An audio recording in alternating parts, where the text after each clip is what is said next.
Yesterday, I started the campaign to make Brock Purdy the favorite to win the MVP this year. And that means that people are going to attack me. By attacking me, they attack Brock Purdy. That's how it goes. So Kyle Shanahan. You attack Brock Purdy. Yeah, that's right. Me and Brock are like this.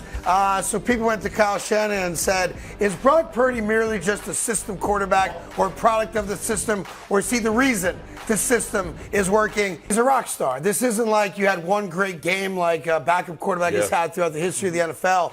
There's now a body of work, 13 regular season games, 18 touchdowns, only 4 interceptions, just under 70% completion percentage, leads the NFL in that dopey passer rating. Brock Purdy is the MVP of the league, the starting quarterback on the best team in the NFL. I know, by the way, he's never lost a game, and yet all I hear about is the great start by Josh Allen. He has had a great start. The great start by Tua. He has had a great start. But this guy, because of where he was drafted, because he doesn't make any money, because they've got Ayuk and Samuel and Kittle and McCaffrey, doesn't get the love the other guys get. It'd be like me saying, oh, you can't vote for Tua. He's got Tyreek Hill. Oh, you can't vote for Josh Allen. He's got Diggs. They all work together, but it doesn't work because the head of the snake is the most important part of the snake. Brock Purdy is your MVP 4 games in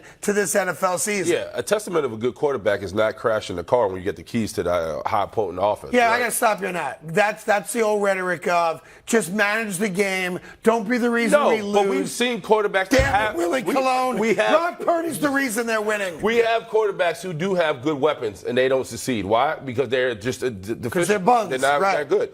Purdy's great, man. And when you watch the film, you throw in the tape, not only is he doing what he's supposed to do with the football in his hand, he's actually smart with it. When it's not there, he's getting rid of the football. He's also throwing guys open. He's also leading guys. He's fiery. He's 6'1", and he has a short man's complex because you see him at times chirping at the defense. So I like everything about Brock Purdy. The problem is with him right now is when you have the weapons you have the defense you have, there's only one answer to the test. Are you going to win a Super Bowl? And if it's not yes at the end of the season, people would never give you your credit. Well, there's two different things. There's MVPs based on regular season. Yep. Legacies based on postseason. Right now, the kid obviously gets hurt in that game against the Eagles, but looked pretty good in getting San Francisco to the NFC Championship game. And I'm trying to figure out why there'd be any type of kickback on my suggestion that he should at least be in the conversation for MVP. There's a lot of guys that are going to be in that conversation, but it seems like maybe you're right.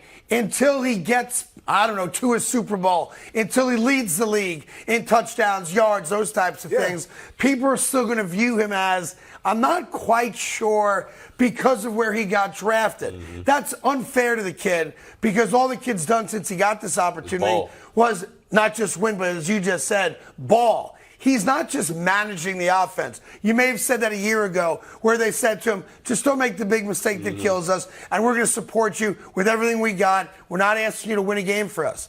But, man, 4 games into this year, this is a team that scores 30 points in their sleep. And, yes, they've got weapons, but it doesn't work without a quarterback. It doesn't. And, all of this is what we all said last year. And it's based on Brock Purdy and us not knowing who he was coming out of college and where he was drafted. All these things are true. And he's going to have to continue to win. But what I don't like is when we call someone a system individual. Right. I don't like it because we're all truly system individuals. Like, if you give any one of us or any player in any sport the pieces around him and you make it about them and you allow them to thrive in the lane that you already have identified they excel in, who's not going to excel? Right. So Brock Purdy is doing exactly what he expected to do and what they hoped he would do. And what we have to understand is when you're in that position of where he got drafted, you're not Patrick Mahomes, you're not Joe Burrow, you're not all these guys that came out and with the expectation of you're going to be the reason why a team wins. Sure. He has to earn it. Just no different than Tom Brady. Yeah, but I like what you're saying, right? We use that term system quarterback as a knock. Yes. It's a negative. Oh, he's only successful. He's a byproduct of the system. He's not doing it. But in theory, I could go back in the history of the NFL. Oh, Jim Kelly was a byproduct of the no huddle. Like Boomer Esiason was a byproduct. Everybody, Right. Oh, yeah. The West Coast offense, without that, Joe Montana's nobody. Yeah, It's a stupid attack, but it is an attack. Why can't we just watch the film and recognize the numbers I gave you? 70% completions, touchdowns to interceptions, 18-4, and stop the conversation. Brock Purdy. I may vote for him for president. Brock Purdy is that good right now. All right, so no politics, okay? Right, sorry. I'll say this, that I like what Kyle Shanahan said. He's like, it's on the tape. We've seen it. I was skeptical of Brock Purdy. I remember when Jimmy G went down, I had to look him up on my phone. I was like, who is Brock Purdy? Sure. Who is this man? And I was skeptical when he won the first game. Skeptical when he won the second game, third game. He's 12-0 as a starter. Was he have to win 100 games? He has to go 100-0 before we start respecting his thing. And I think that you're looking. I mean, look. But Jacoby, here's the deal. What you're saying is dead on right. It's a great point.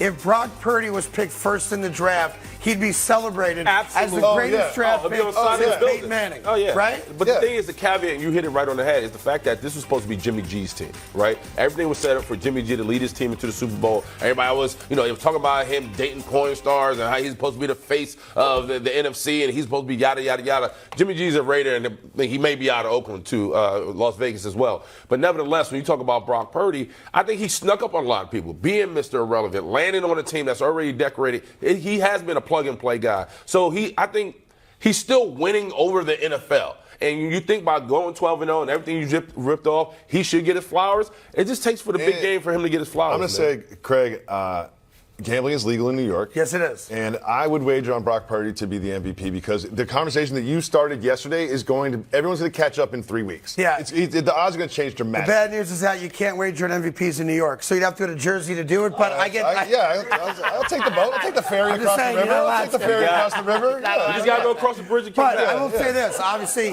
the big game on Sunday is Dallas-San Francisco. By far. If Brock Purdy has the type of game we've seen him have, 3-4 touchdowns, 280, no interceptions, then I think the machine will start because the nation will watch that game. It's the premier game this Sunday. If he's the reason they win and he plays his butt off, all of a sudden people will start recognizing, hey, maybe we should consider this guy among the great quarterbacks in the NFL. So I'm interested in watching that. Hey there, thank you so much for watching The Carton Show. You can subscribe right here to get all the latest bits and segments from the show. And by the way, while you're at it, we have a lot of great shows on FS1, so check them out too.